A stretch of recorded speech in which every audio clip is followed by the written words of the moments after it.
Hello everyone, आपका हमारे channel आइए मैथ सीखे में स्वागत है। आज आप इस वीडियो में एलसीएम एंड एचसीएफ का पार्ट 5 देखेंगे, जिसमें योग, अंतर, गुणनफल एवं अनुपात पर आधारित प्रश्न इसमें शामिल किए गए हैं। आइए देखते हैं क्वेश्चन नंबर 1। दो संख्याओं का मसा 27 है जबकि उसका योग 216 है। इस प्रकार की संख्याओं के कितने जोड़े संभव हैं? तो यहाँ मसा 27 दिया हुआ है और योग दिया हुआ है उसका। तो उन दोनों संख्याओं का योग दिया हुआ है, उन दोनों संख्याओं का मसा दिया हुआ है। तो संख्याएं लिखेंगे 27A एंड 27B। चूँकि 27 जो है कॉमन फैक्टर है, इसलिए दोनों संख्याओं, पहली संख्या ये हो गया, मान लिया दूसरी संख्या भी है, लेकिन कॉमन फैक्टर 27 है एचसीएफ, इसलिए दोनों में 27। तो पहली संख्या 27 है और दूसरी संख्या 27 भी, और दोनों का योगफल कितना है? 216 है। दोनों से हमने कॉमन निकाल लिया 27 से 216 में भाग कर दिए तो 8 आ गए। यानी ए बी जो ऐसा जो अंक है ए और बी जिनका योग 8 है। अब देखेंगे कि वैसी कौन दो संख्याएं हैं जिनका योग 8 होता है। तो 1 7 8 होता है, 2 6 8 होता है, 3 5 8 होता है और 4 4 8 होता है। अब वैसे पेयर्स को एलिमिनेट करना है जो जिसमें कॉमन फैक्टर 1 न हो। जैसे इसमें तो कॉमन फैक्टर 1 है, इसको लिया जाएगा। इसमें जो है कॉमन फैक्टर 1 नहीं, ये 2 से भी कट रहा है, और ये भी जो है इसमें भी 1 के अलावे और दूसरे फैक्टर हैं। तो एक ए और एक दो जो पेयर हैं वो इस तरह के होंगे। अब अगर संख्या निकालना है तो संख्या निकाल देंगे। इसमें जो 27 एलसीएम है, 27 गुने 1 तो 27, 27 सत्ते 189 और 27 तिया 81 या 27 पचे 135। इस प्रकार से अगर संख्या कितने जोड़े संभव हैं तो 2 जोड़े संभव हैं, ये हो गया। अगर संख्या पूछेगा तो ये हो गया। क्वेश्चन नंबर 2 है, दो संख्याओं का योग 275 है जबकि उनका मसा 25 है। संख्या ज्ञात कीजिए। तो उसी प्रकार से हम लिखेंगे, सेम उसी प्रकार से है। डायरेक्ट हम 25 इंटू ए प्लस बी लिख देंगे बराबर 275। इसमें इतना ज़्यादा नहीं लिख करके ऐसे संक्षेप में लिखेंगे। 25 इंटू कॉमन ले लेंगे, 25 शुरू में, ए प्लस बी बराबर 275। 25 से काट दिए 11। अब ऐसा ए बी दो संख्या हमको लिखना है जिनका योग 11 हो। तो 1 10 11, 2 9 11, 3 8 11, 4 7 11, 5 6 11। और इसमें हम देखते हैं कि सब में कॉमन एक ही है, कॉमन फैक्टर एक ही है। तो ये सारी संख्याएं हो जाएंगी। तो संख्या ज्ञात करना है तो जो एचसीएफ है सब में गुना होगा। 25 1 जा 25, 25 10 जा 250। इस प्रकार से सब संख्याएं निकाल लेंगे। तीसरा भी उसी आधार पर है। दो संख्याओं का योग 192 है, एचसीएफ 16 है, तो संख्याओं के कितने योग बनेंगे?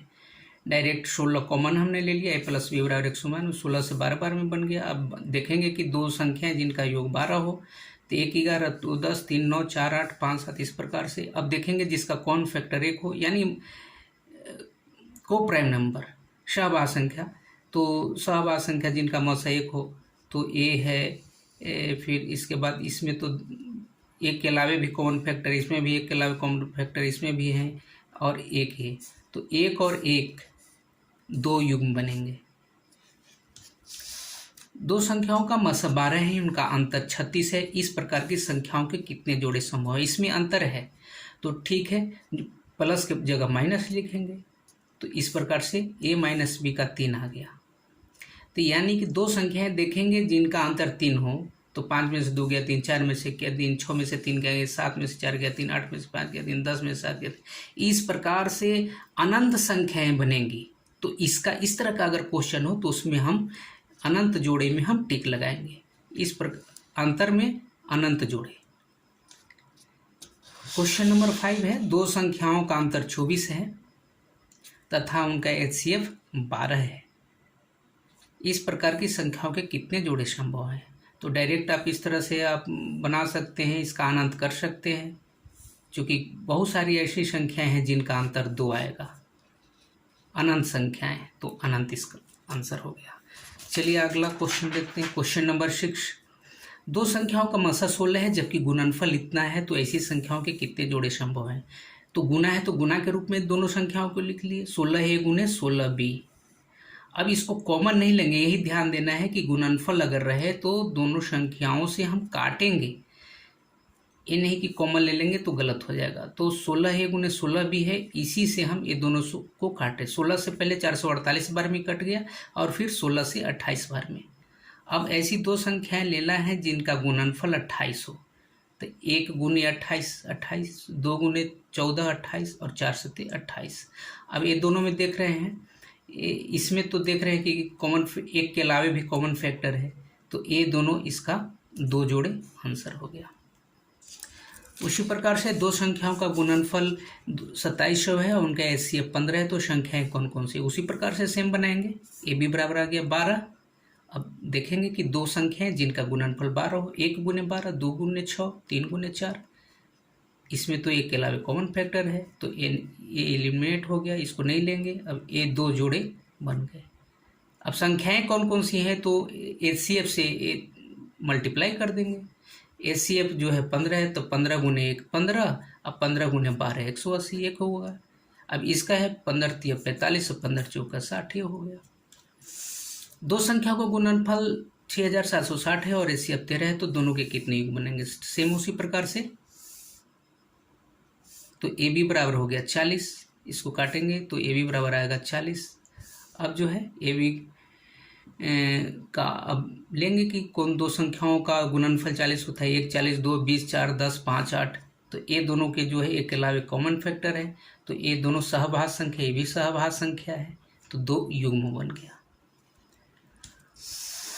दो संख्याओं का मसा तथा लसा क्रमशः 7 और 140 है। यदि संख्याएं 20 और 45 के बीच हो तो उन संख्याओं का योग क्या है? तो गुणनफल है, उसी प्रकार के 7a × 7b मसा से गुणनफल हो गया, बराबर ये मसा गुने लसा हो गया। अब इसको काट देंगे, दोनों संख्याओं का गुणनफल बराबर मसा गुने लसा, उसी आधार पर इसको लिख दिए। अब जो है काट देंगे 7 से 20 बार में, और 7 से 7 कट गया, यानी AB बराबर 20। अब दो संख्याओं को देखेंगे जिनका गुणनफल 20 होता है, 1 गुने 20, 2 गुने 10 और 4 5 20। अब इसमें ये सहभाज्य संख्या नहीं है, तो इसका जो है अब इसमें संख्याएं, तो उन संख्याओं का योग कितना है जो 20 और 45 के बीच हो? तो ये तो 20 और 45 के बीच स्थित नहीं है, ये है, इसमें हमने जब HCF से गुना किया 7 चौका 28, 7 5 35, ये दोनों का योगफल 63, तो 63 आंसर हो जाएगा। दो संख्याओं का मसा 13 तथा लसा 455 है। यदि उनमें से एक संख्या 75 और 125 के बीच स्थित है तो वह संख्या क्या है? ठीक उसी प्रकार से 13 × 13b बराबर 13 गुने 455, तो 13 से 13 कट गया, 13 से ये कट गया, 45 455 35 बार में, यानी AB बराबर 35। तो 1 गुने 35 35, 5 सत्ते 35। अब ये संख्या क्या है, तो इसमें HCF 13 से गुना कर दिए, तो 13 455, 13 5 65, 13 7 91। अब कहता है कि वो संख्या ज्ञात कीजिए जो 75 और 125 के बीच है, तो 91 आंसर हो गया, 75 और 120 के बीच। आइए अगला क्वेश्चन नंबर 11, दो संख्याओं का अनुपात 2:3 ही, इनका लसा 72 है, तो संख्याओं का मसा क्या होगा? तो इसके पहले वाले पार्ट में भी हम लोग इस पर चर्चा किए थे कि उसका सूत्र है एलसीएम निकालने का। इसी सूत्र से एम यानी ए अनुपात, तो कोई भी हम या छोटा अनुपात है तो छोटी संख्या ज्ञात होगा, और ये बड़ा अनुपात है तो बड़ी संख्या ज्ञात होगा। HCF भी ज्ञात कर सकते हैं और LCM भी ज्ञात कर सकते हैं, तो इसमें हमको HCF ज्ञात करना है। MN दिया हुआ है, LCM भी दिया हुआ है, तो सब जहाँ जो है उसको लिख दिए, LCM के नीचे LCM, MN HCF ज्ञात और काट दिए। 72 2 गुने 3, 2 से 3 से 24 बार में, 2 से 12 बार में, HCF बराबर 12। दो संख्याओं का लसा तथा मसा क्रमशः 1530 और 51 है। दोनों संख्याओं के कितने संभावित युग्म होंगे? मसा तो संख्या मसा दिया हुआ है, तो मसा दिया हुआ है तो संख्या 51 है, गुने 51 भी, और ये मसा गुने लसा, तो 51 से 51 कट गया, 51 से 30 बार में कट गया, तो ए बी बराबर 30। तो ए बी देखेंगे दो संख्याएं जिनका गुणनफल 30 हो, तो 1 गुने 30, 2 गुने 15, 3 गुने 10, 5 गुने 6। ये चारों सहभाज्य संख्या है, एक के अलावा और कोई कॉमन फैक्टर नहीं है, तो 4 युग्म इसके बनेंगे इस प्रकार के। ऐसी संख्याओं के कितने जोड़े बनेंगे जिनका मसा 16 तथा लसा 136 हो। तो एक चीज़ हमें बिल्कुल याद रखनी चाहिए मसा और लसा के संदर्भ में कि दो संख्याओं का अगर लसा जो होगा उनके मसा से पूरी तरह विभाजित हो जाती है। तो यहाँ पर क्या है कि जो 16 मसा है, 16 से दो संख्याओं का मसा 16 है और लसा 136 है, तो इस मसा से लसा में विभाजित हो जाना चाहिए। अगर विभाजित नहीं हो पाता है तो वो दोनों संख्याओं का उस तरह का कोई जोड़ा या पेयर नहीं बनेगा। तो ऐसी संख्याओं के कितने जोड़े बनेंगे? अगर भाग नहीं लग रहा हो तो एक भी नहीं आंसर होगा उसका। तो आज के लिए इतना ही। यदि आप मेरे चैनल पर पहली बार आए हैं, अभी तक मेरे चैनल को सब्सक्राइब नहीं किया है, तो मेरे चैनल को कृपया सब्सक्राइब कर दें, साथ ही बेल आइकन को भी प्रेस कर दें ताकि आगे कोई भी वीडियो अपलोड करूं तो उसका नोटिफिकेशन आपको मिल सके। आई होप कि ये वीडियो आपको पसंद आया होगा। यदि आपको वीडियो पसंद आया तो लाइक करिए, अपने फ्रेंड को शेयर कीजिए, और यदि आपके मन में कोई क्वेश्चन हो तो कॉमेंट में लिख सकते हैं। धन्यवाद।